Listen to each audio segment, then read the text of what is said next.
Dans le cadre de l'immersion gouvernementale 2025 initiée en application des instructions de son Excellence Monsieur le Président de la République, Général d'Armée Mamadi Doumbouya lors du Conseil des ministres du 23 janvier 2025, Monsieur Jean-Paul Seydi, ministre de l'Enseignement préuniversitaire et de l'Alphabétisation, accompagné de 2 cadres est arrivé le mercredi 5 février 2025 dans la capitale régionale forestière à Nzéré-Koré.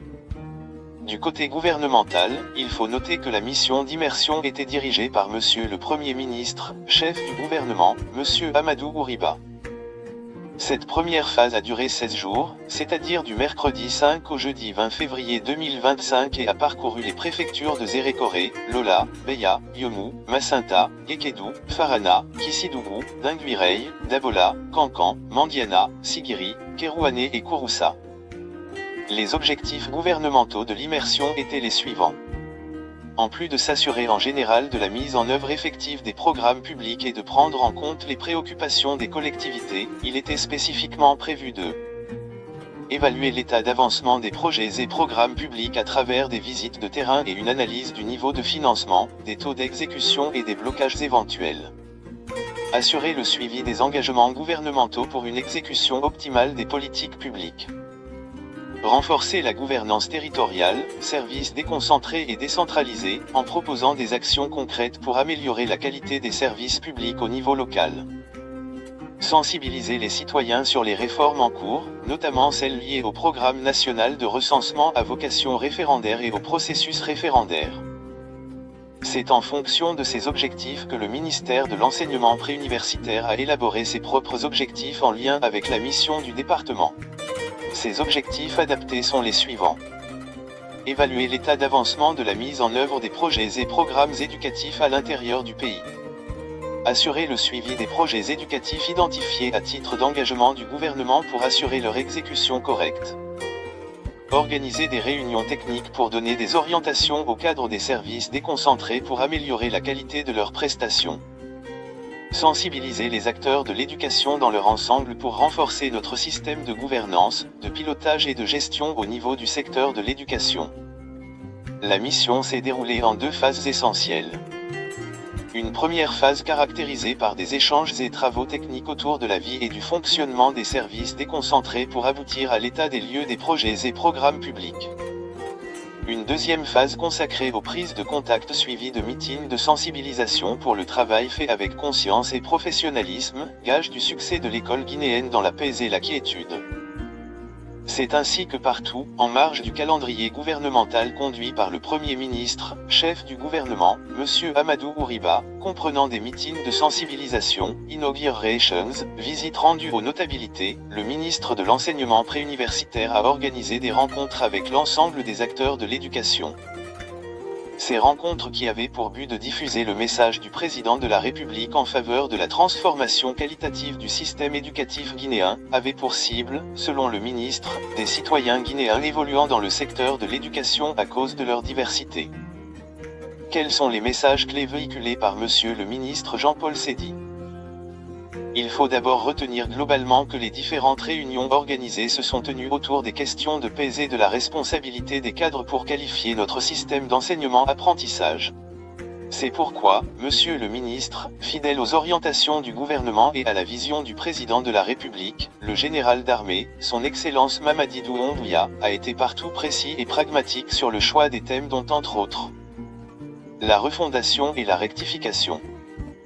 Il a défini la notion de refondation prônée par le gouvernement en lien avec la vision du CNRD.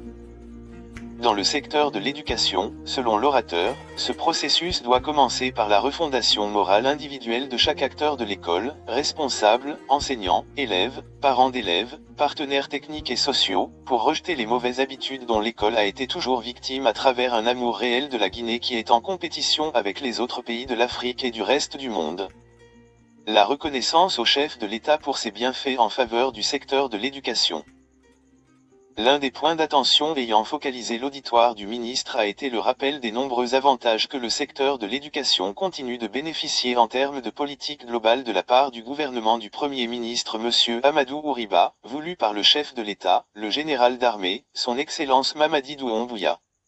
Parmi ces bienfaits rappelés par le ministre nous avons pu retenir entre autres l'assurance du soutien du CNRD et l'engagement du gouvernement à soutenir les charges de la question enseignante et les projets de développement de l'éducation à travers le programme et le projet Simandou.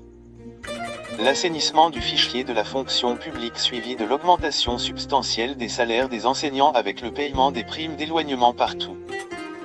Le développement de l'éducation préscolaire avec la construction en cours de 1000 classes pré-primaires sur toute l'étendue du territoire suivi de la formation de leurs enseignants.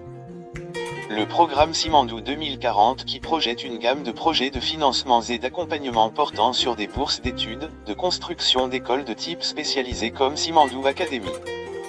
La prise en charge médicale des fonctionnaires à raison de 80% de tous les frais de consultation, d'hospitalisation et d'achat de médicaments. Reconnaissance aux parents d'élèves pour leur accompagnement au secteur.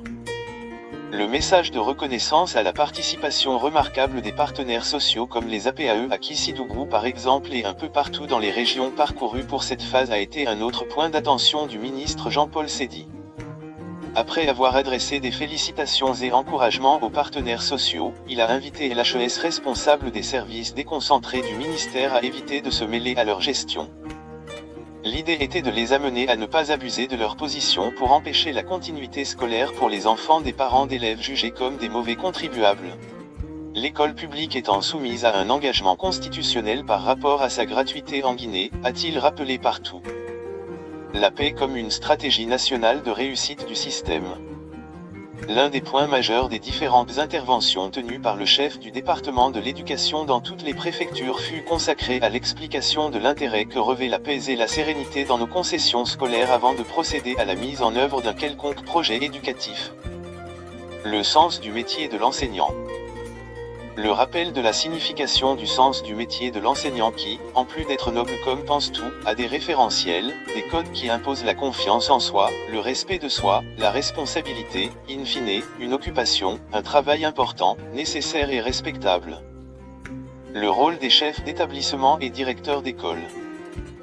Le rappel à chacun de ces responsables qui assure l'un des points le plus important et plus sensible de notre système d'enseignement-apprentissage, le retour à leur manuel de procédure pour faire correctement leur travail de réel manager à charge de s'occuper de l'école dans tous les domaines de la vie, le pédagogique, l'enseignement-apprentissage, l'éducation, la santé, le respect de l'environnement et toutes les autres valeurs. Le rôle des IR et des PE.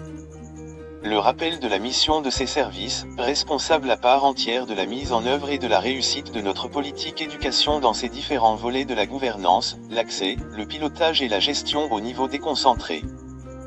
La revue de quelques acquis de l'éducation sous le CNRD. L'acquisition de fonds nécessaires pour la préparation d'un nouveau programme de 130 millions de dollars US pour l'accélération de la transformation de l'éducation à travers la coopération de la Guinée avec la Banque mondiale et celui dédié pour financer le processus de digitalisation des écoles. La dotation en tablettes, pour des enseignants du préscolaire et de l'élémentaire, et en engins roulants moto au DSE pour faciliter leur mobilité. L'impact bénéfique du recrutement de plus de 12 000 nouveaux fonctionnaires au compte de l'éducation pour combler l'essentiel des besoins en enseignants depuis toujours exprimés par les services et les communautés. L'acquisition de motos au service de planification et des DPE et. Parlons à présent de l'état d'avancement des projets de construction et la situation actuelle des infrastructures scolaires des 3 régions au vu des tableaux récapitulatifs élaborés par préfecture à cet effet. L'un des objectifs assignés à chaque délégation ministérielle était de s'enquérir de l'état des infrastructures dans le cadre de cette immersion gouvernementale. Le ministre de l'enseignement préuniversitaire et de l'alphabétisation et ses assistants en ont également fait une priorité pour présenter une situation des infrastructures en service, en construction et en abandon dans les préfectures des 3 régions. Pour la région de Zérékoré, le constat révèle 1618 établissements scolaires et bâtiments administratifs, IR et DPE en service nécessitant tous une rénovation, 110 infrastructures scolaires en construction et 18 en état d'abandon. Pour la région de Farana, 404 établissements scolaires et bâtiments administratifs, IR et DPE en service nécessitent tous une rénovation, 15 infrastructures scolaires en construction et 2 en état d'abandon. Il faut toutefois remarquer pour la région de Farana, hormis les 2 en abandon, tous les autres établissements scolaires publics sont opérationnels malgré leur état vétuste. Le principal défi pour la région en termes d'infrastructures scolaires est le manque de clôture. Pour la région de Cancan, 2065 établissements scolaires et bâtiments administratifs, IR et DPE en service nécessitent tous une rénovation, 72 infrastructures scolaires en construction, 18 en état d'abandon. Recommandations générales et propositions d'action. La mission au terme de cette immersion a fait les recommandations suivantes. Du point de vue de la gouvernance et pilotage sectoriel. Élaborer un plan d'urgence pour faire face aux défis et constats sur terrain à l'occasion de l'immersion gouvernementale. Prendre une note circulaire instruisant la vulgarisation et l'application stricte des textes législatifs et réglementaires suivants. La loi portant organisation générale de l'administration publique. La loi portant statut général de l'agent public, la loi portant code de conduite de l'agent public. La vulgarisation des manuels de procédure de gestion administrative et pédagogique des IR et DPE.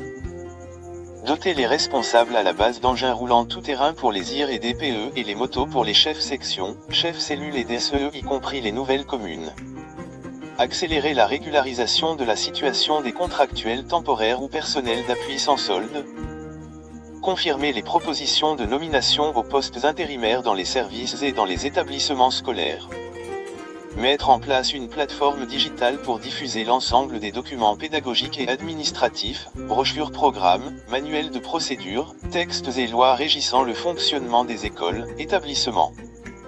Adresser un courrier au ministre de l'administration du territoire pour lui demander de sensibiliser et encourager ses services déconcentrés, gouverneurs et préfets notamment, à davantage contribuer au bon déroulement des examens nationaux avec une implication active mais impartiale. Du point de vue de la qualité de l'éducation. Mettre en place un processus de renforcement de capacité des enseignants nouvellement mis à disposition par la fonction publique. Créer dans la plateforme d'enregistrement des candidats aux examens un module pour la prise en charge de certains cas spécifiques non répertoriés. Renforcer les compétences des responsables des services déconcentrés en management public, gestion de projets et leadership efficace.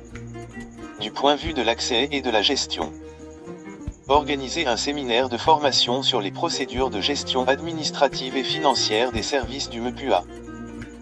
Construire ou rénover et équiper les sièges des IR et DPE en incluant des logements pour les chefs de service.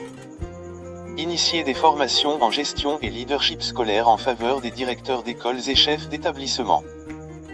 Accélérer le processus d'élaboration et de la mise à disposition de la carte scolaire afin de faire face aux défis des constructions anarchiques de salles de classe par les communautés et trouver la solution à certains problèmes essentiels de gestion du personnel enseignant.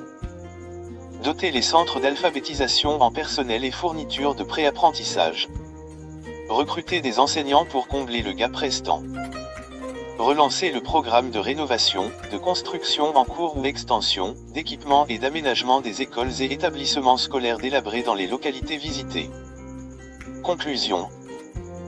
Il faut retenir que cette immersion gouvernementale est une initiative remarquable et percutante de gouvernance publique à féliciter et à encourager. C'est une opportunité unique pour les départements ministériels, non seulement pour conférer avec leurs services déconcentrés, mais elle permet au gouvernement de toucher du doigt les réalités des projets de développement initiés pour le bien-être des citoyens guinéens loin de la capitale.